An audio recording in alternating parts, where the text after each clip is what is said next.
Hello, আসসালামু আলাইকুম guys. আজকে আমি আপনাদেরকে ঢেঁড়স ভাজি করে দেখাবো।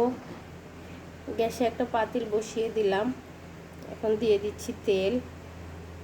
ভাজি বলতে তেলটা একটু বেশি দিয়ে দিবেন, পরিমাণে তেল বেশি দিলে ভাজিটা একটু ভালো হয়। এখন দিয়ে দিচ্ছি কাঁচামরিচ কুচি, কাঁচামরিচ খালি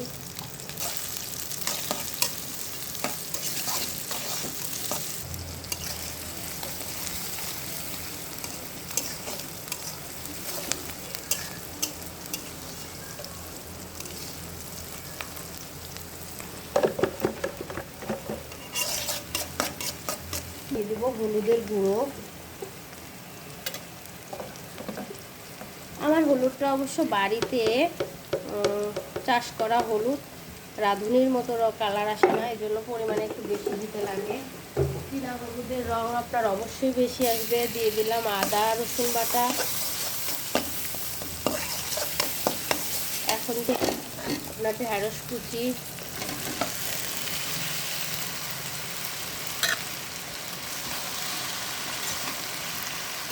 দিয়ে দিচ্ছি লবণ পরিমাণ মতো।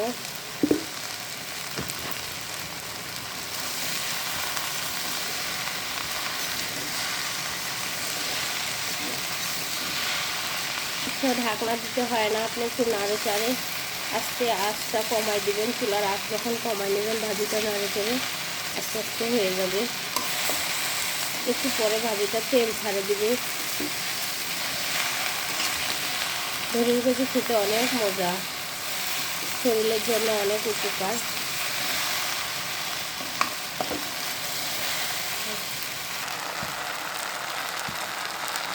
আমি এখন এখানে দিয়ে দিব ডাল মশলার গুঁড়ো। আমি ভাজি, ডাল, সবজি এগুলোতে ডাল মশলার গুঁড়ো খাই।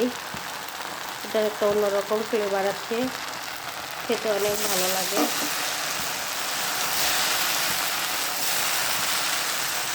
ভাজিটা অনেকটাই হয়ে এসেছে।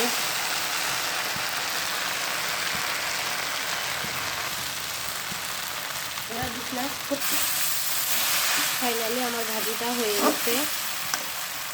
এখন আমি গ্যাস অন করে অফ করে